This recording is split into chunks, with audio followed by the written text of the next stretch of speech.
Guys, I've got something cool to tell you about. As an engineering leader, a manager, and an engineer myself, I'm geeking out over a new product I'm just discovering that helps me with each of these points of view. The great team at SEMA, builders of the SEMA Intelligence Platform, have been working on what they call the Product Roadmap Radar. It's this integrated solution that uses generative AI to observe your code and Jira in order to summarize, synthesize, and make it easier to deliver your roadmap. It not only helps keep your roadmap on track, but it helps reduce the time engineers spend in meetings. Cue all the engineers clapping. The Product Roadmap Radar is extremely easy to set up. This only takes about 5 minutes. Just enable your integrations and let AI do all the mapping for you. My favorite part? I'm glad you asked. The radar doesn't just tell you about your roadmap. It suggests changes you need to make based on the code that's been written and the stories that have been addressed. No commenting, no special setup, all generative AI. It gives you an outside view of your roadmap based on the code and projects a target completion date based on outstanding work and activity. Again, no comments, no special setup. It even detects shadow work when development is being done but Jira isn't being updated. I'm pretty jazzed about it, and I think you will be too. Take a second to watch a short but awesome demo video. Go to codestory.co/PRR to watch it today. You'll like what you see. This episode is sponsored by Postman. Postman is the world's leading API platform, trusted by 98% of the Fortune 500 and over 40 million developers.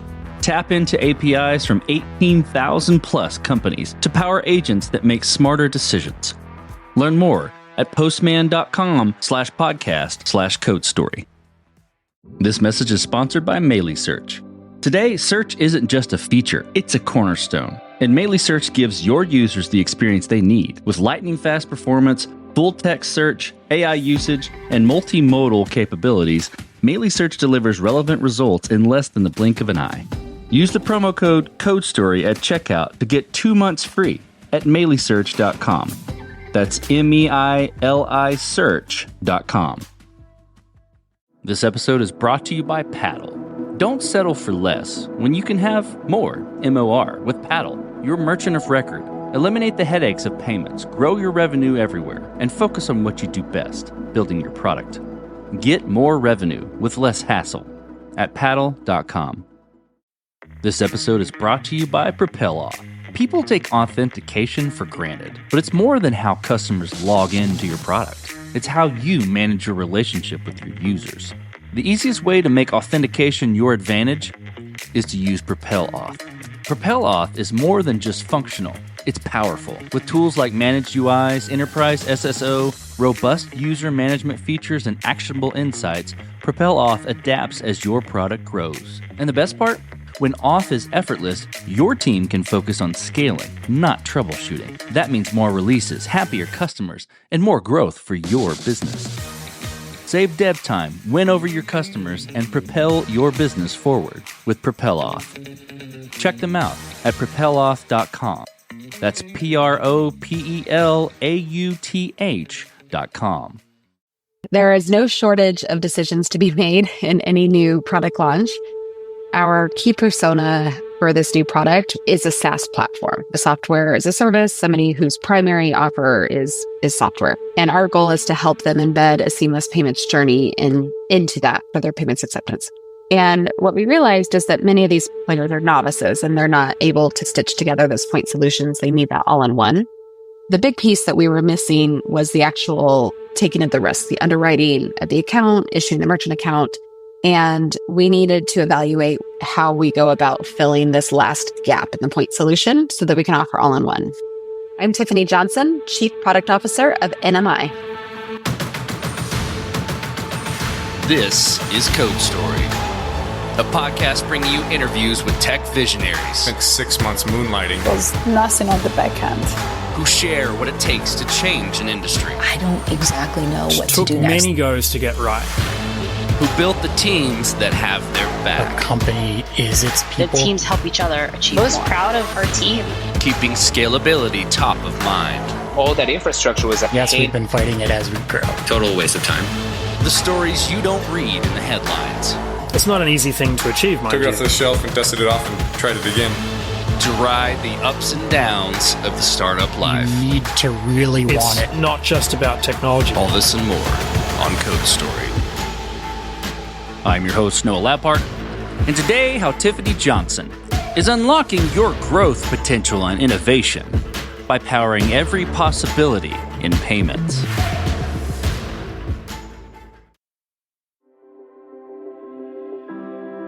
Tiffany Johnson is originally from Texas, but grew up in California. At a young age, she was a bit of an adrenaline junkie, partaking in skydiving, snowboarding, wakeboarding, and gymnastics. In school, she fell in love with Econ, management, and statistics, and eventually fell into the payment industry by accident. But outside of tech, she has been married for 20 years with 3 kids. Her kids are all snow skiers, though she doesn't hold that against them as a snowboarder. A few years ago, Tiffany was contacted about a new opportunity at a decades-old company in the payment space. This company wanted to bring to market a solution around embedded finance, specifically for SaaS solutions, and Tiffany was the perfect product leader for the role. This is Tiffany's creation story at NMI. NMI is a global leader in embedded payments infrastructure. We power more than $400 billion of payment volume every year, and we do this by helping our partners deliver payment solutions to their merchants. So we like to say we're the biggest payments company that no one's ever heard of, and that's a bit intentionally because our go-to-market motion is very much through partnerships and through channel partnerships. Through those about 4,000 partners that we work with, we support about 1 million small businesses and in their payments acceptance journey. And what we do is we help provide the infrastructure for that channel of 4,000 partners. And payments is tough, right? It's regulated, it's complex, it's very nuanced. And so we take care of all the hard stuff in a very white labeled way that allows them to support their network of merchants. And we support this across a massive range of verticals, everything from retail to healthcare, nonprofit, field service, and the list goes on. And we do omni-channel payment acceptance. So think about anytime you go buy something, do you buy something as a consumer in a store, as a card present, online, an app, mobile, Apple Pay, Google Pay. So we provide all the technology that supports the various different types of payment acceptance. And then how I got involved, about 2.5 years ago, a recruiter reached out with an opportunity, and I was excited to learn more with what NMI was up to and what they needed in a chief product officer. And when I met the leadership team, I met the board, I understood the vision, I understood kind of the product and what we did for our customers, and just fell in love with it. And I've enjoyed my time ever since.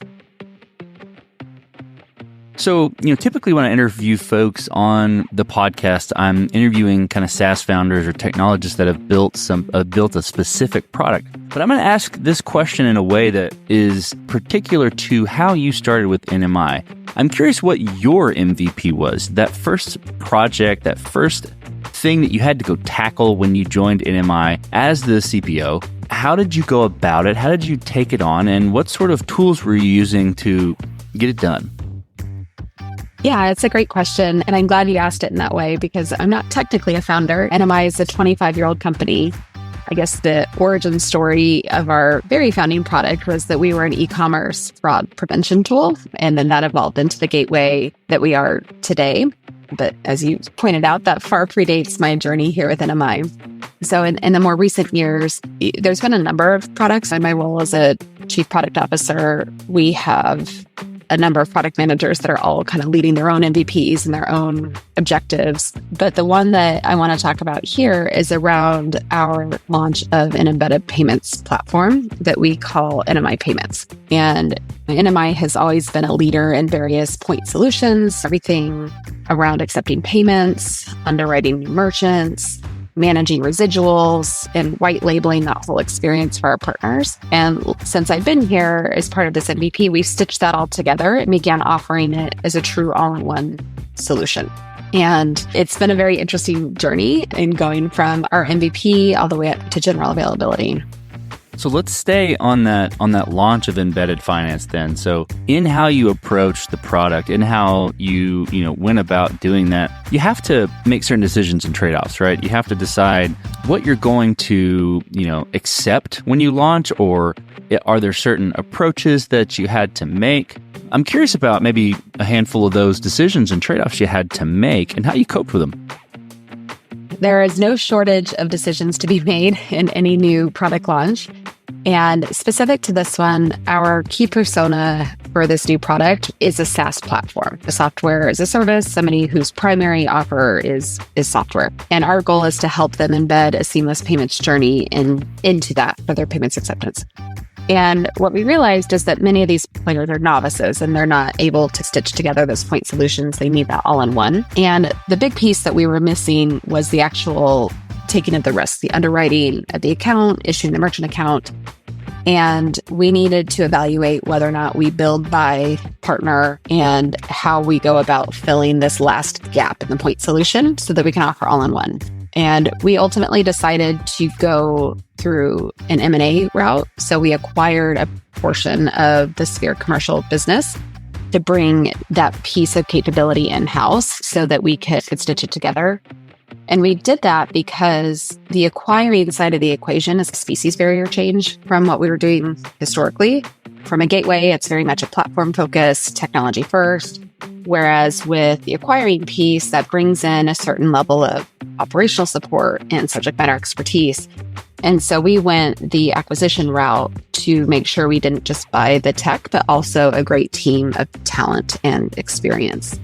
So that was certainly one of the big decisions we made as part of this MVP. And along with that, of course, there's everyday decisions on how quickly do you integrate the products? How much do you run them in parallel? Do you sell early before the product is truly ready, just to make sure that you can test that product market fit? Or do you wait until it's more established? How do you actually arrange the product and engineering team to drive focus on this more strategic initiative compared to the BAU ongoing products that we need to support our existing customer base? So there's no shortage of decisions around people, process, technology as we brought this MVP and product to life. This episode is brought to you by Paddle. As a startup, you face unique challenges to stay competitive. You and your team need to stay focused on your product, not your payments. You need to do more, MOR, and DIY less. With Paddle. Paddle is your merchant of record, becoming the seller of record for your SaaS transactions, enabling your team to focus on what's important, your product. Paddle handles all payment management across multiple gateways and methods, taking ownership of tax liability while remaining compliant with regulations across all markets. The platform handles all aspects of SaaS billing models, upgrades, add-on, trials, and more. Let's look at the results. MOR revenue optimization is built into Paddle and accounts for up to 16% higher conversion rates, reduced payment failures, localized pricing, and churn prevention, recovering 40% of cancellations. Their developer-friendly tools are API first with comprehensive documentation, removing the burden from your engineers. With Paddle as your merchant of record, you'll generate more revenue, find and keep more customers, grow faster, and stay compliant everywhere. So what are you waiting for? Get more revenue with less hassle at paddle.com. Guys, I've got something cool to tell you about. As an engineering leader, a manager, and an engineer myself, I'm geeking out over a new product I'm just discovering that helps me with each of these points of view. The great team at SEMA, builders of the SEMA Intelligence Platform, have been working on what they call the Product Roadmap Radar. It's this integrated solution that uses generative AI to observe your code and Jira in order to summarize, synthesize, and make it easier to deliver your roadmap.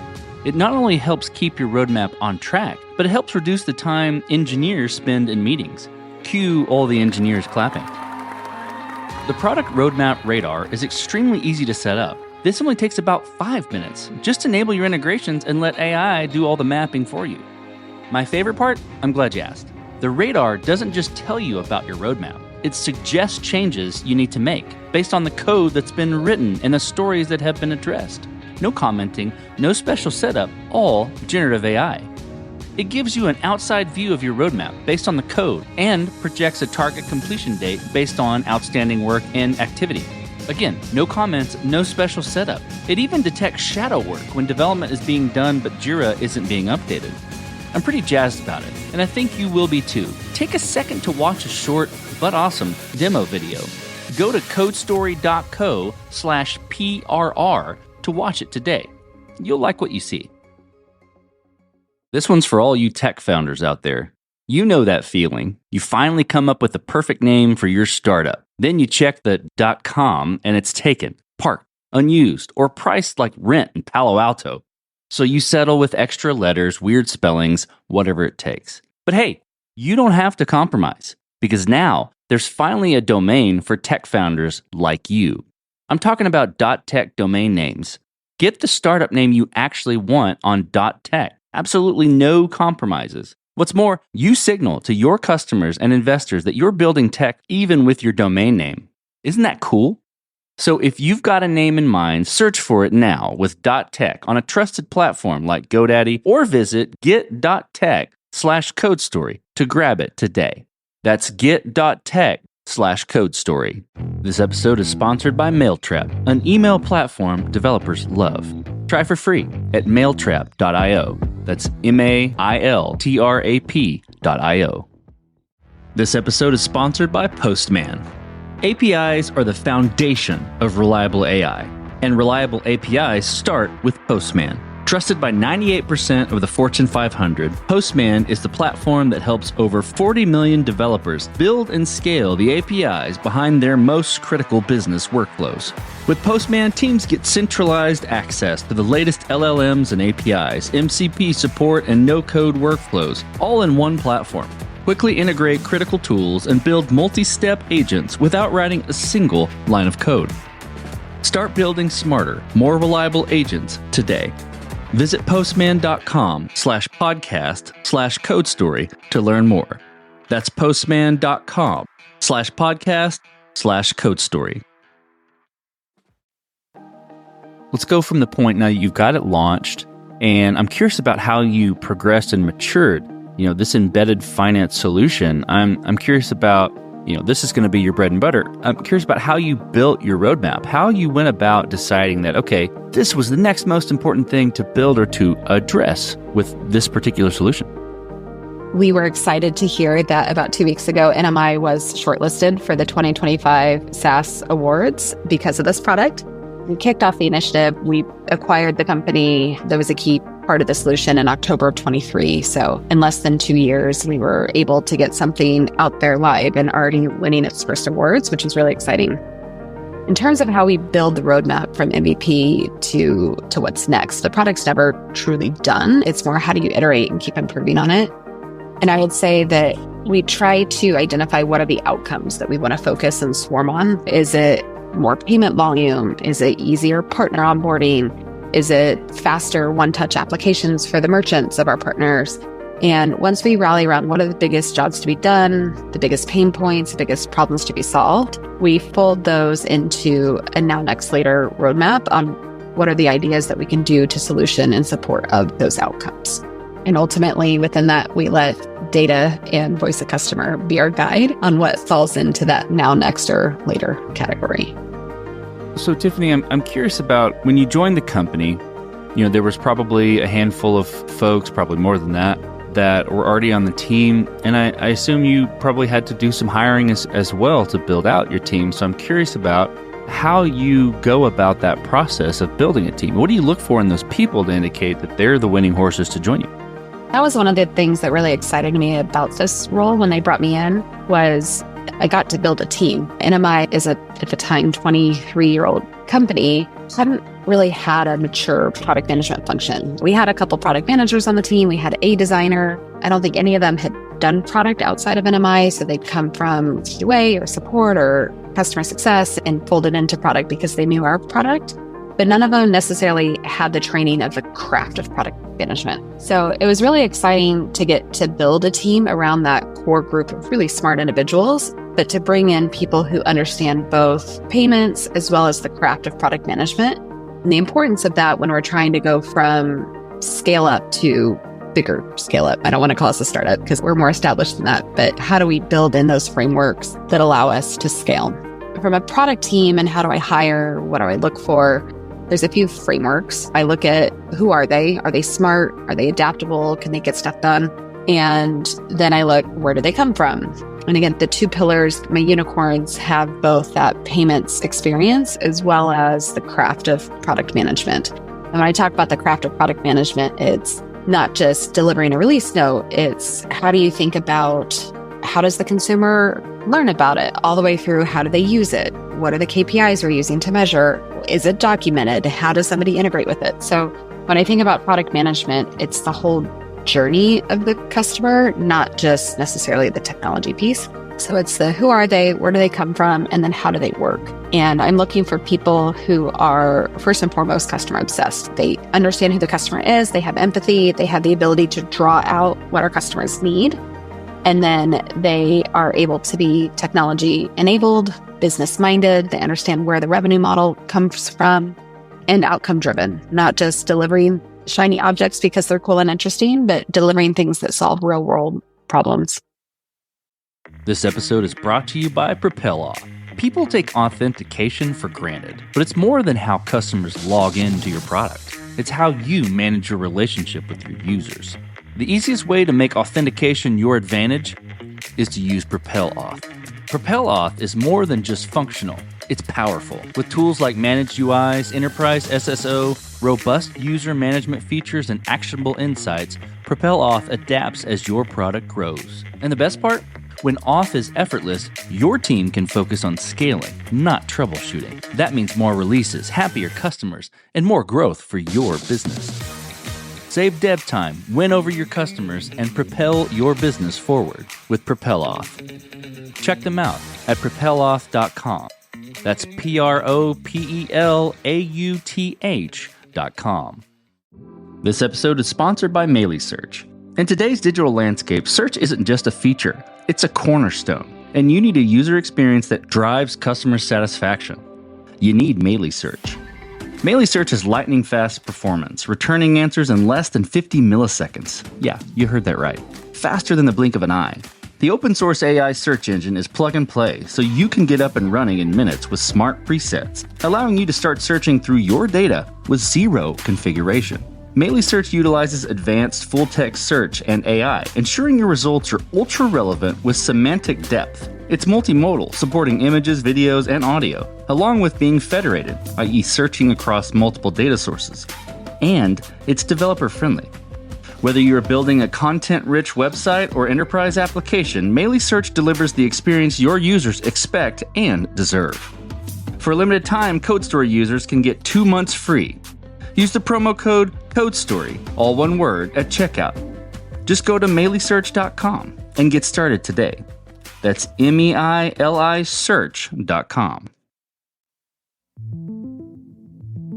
Let's move on to scalability. This will be interesting given, you built a solution that is embedded finance, and the size of folks that are using that solution can be big or small, I'm certain, and I'm certain you service some enterprise folks as well. So has there been any interesting areas where you've had to fight scale as you've grown? It always needs to be a consideration. And with NMI, we understand scale. We just processed our 10 billionth transaction a couple months ago.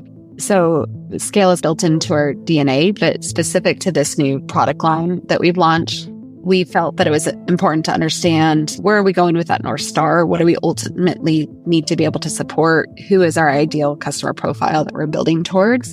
And then building with that iterative now, next, later mindset to get there. I think it's really easy when you're starting with something new to let perfect get in the way of good learning. And if you build for scale and perfection on day one, often your definition of perfect as a founder or as a product manager may not be the same as the customer's. So it's really important to get good out there, to get feedback, and make sure that if you're building for scale on day one, there's risk that you'll miss the customer experience or verifying product market fit. So coming in with what is the scale you ultimately want to achieve? And then how do you iterate to get there to make sure that the product actually solves the needs in a way that resonates with your customer base? Tiffany, as you step out on the balcony, you look across all that you've built thus far while you've been at NMI, what are you most proud of? There's a lot to be proud of. We have such a phenomenal team here. I would say, first and foremost, I'm most proud of the integrity that NMI showed in the process. We were very careful to architect this offer and solution in a way that would avoid channel conflict with our customer base and making sure that we were building in a way that supports them and doesn't compete with them. So that just from a business ethics, business integrity perspective, I was really proud of the way that the team showed up. And I was also proud of our ability to launch a brand new product. It's a new business line. In a lot of ways, it's that species barrier change from our traditional product suite. And we were able to do that while still maintaining our current product roadmap, our current product evolution in support of existing customer base. It's a lot to be proud of in terms of being able to scale both the core business and this brand new product line. And yeah, so far it seems to be going well. Let's flip the script a little bit. Tell me about a mistake you made and how you and your team responded to it. I would say NMI has a really mature outlook on mistakes. We like to say that in every failure, setback, or mistake, there's a gift. And I think that's a great culture to be a part of, especially as a product leader, because it gives space to try new things, to adapt, to improve the offer for our customers. So there's nothing I look back and go, darn it, like that would have been a game changer, because every mistake that has come up, we see it more as a learning or progress. Hindsight's 2020. So when you look back, are there partnerships that we signed that maybe didn't go as planned and maybe we could have avoided some time sink there? Or I think as long as you have the mindset of do no harm for your customers, the key is really to look at mistakes as progress, not setbacks, and encourage kind of rapid decision making. And I would say that's the evolution the team has had in this project as well. Let's move forward then. You know, as the chief product officer, you're looking into the future, what you can build next. I'm curious about that future for this solution and for NMI as a whole. What does the future look like? The future is bright at NMI. We have a packed roadmap. We have great customers. Our roadmap is always balanced between how do we win new customers, where's the industry going, as well as how do we support our existing customers in their success journey? How do we help them grow and win new business of their own? So we balance the roadmap between new growth and then growing the existing base.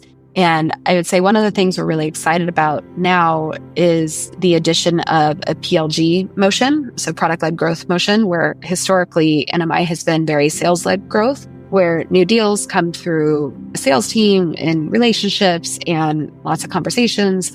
And what we're finding is that with the new SaaS or software expert buyer, they don't necessarily want to have a lot of those conversations. They want a sandbox, they want to get in, they want to play with the API and learn by doing. They want to be able to use AI and agents to explore. So we are leaning in heavily in that motion. We've gone live with our sandbox and phase 1 of PLG. And that's another mini species barrier change that we're going live with, but very excited to see that continue to roll out throughout 2025. And I would say into 2026, we are looking at growing both the product and design teams. What we're finding is as our engineering team gains maturity and momentum with AI, we're seeing a lot of efficiency gains with our use of agentic code tools. And what we're looking to do is to grow the product team as well around that to make sure that we can keep up with decision-making and designs and customer empathy to keep up with our engineering powerhouse as well. Tiffany, let's switch to you. Who influences the way that you work? Name a person or many persons or something you look up to and why. I don't know that I can name just one. I've been blessed with a number of mentors at a young age. My mom, she was president of an executive recruiting firm, so had her to look up to and served as my first role model. But along the journey, I've had teachers, bosses, peers that I've learned from both what to do and what not to do, both equally important from the people that you learn from. And I would say from an industry experience, I do try to get involved with committees like ETA and Money 2020 and making sure that I'm hearing from other experts in the industry and what are they seeing, what are they hearing.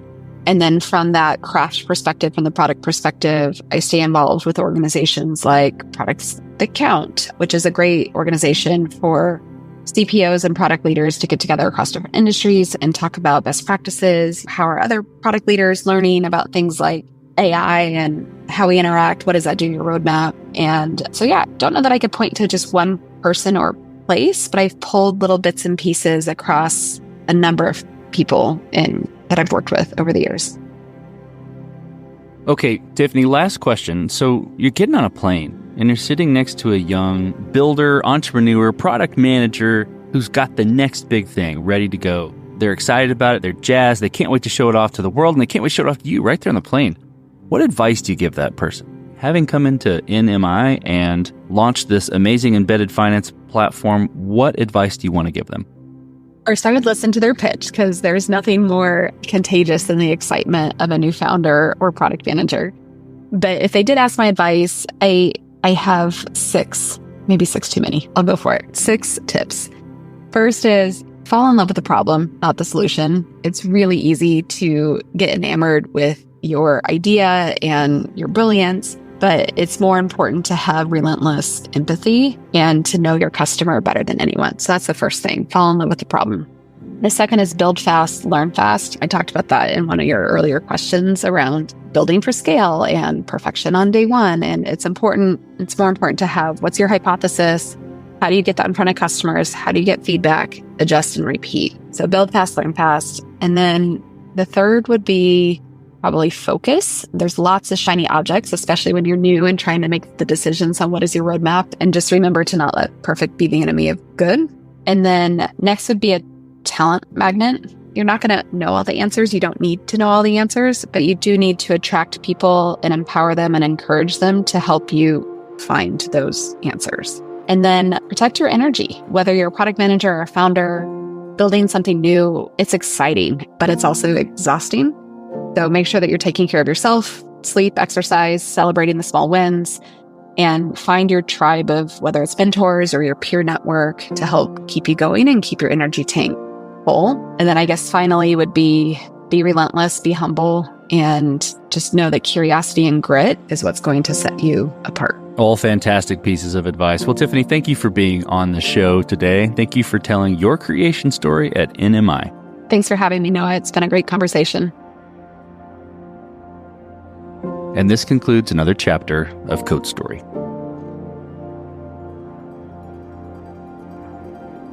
Code Story is hosted and produced by Noah Labhart. Be sure to subscribe on Apple Podcasts, Spotify, or the podcasting app of your choice.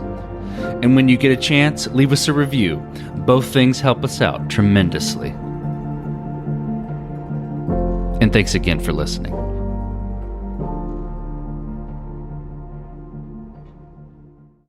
When your company earns unlimited 2% cash back on all purchases with Capital One, that's serious business. So Stephen at SandCloud got a serious business card, the Spark Cash Plus card from Capital One.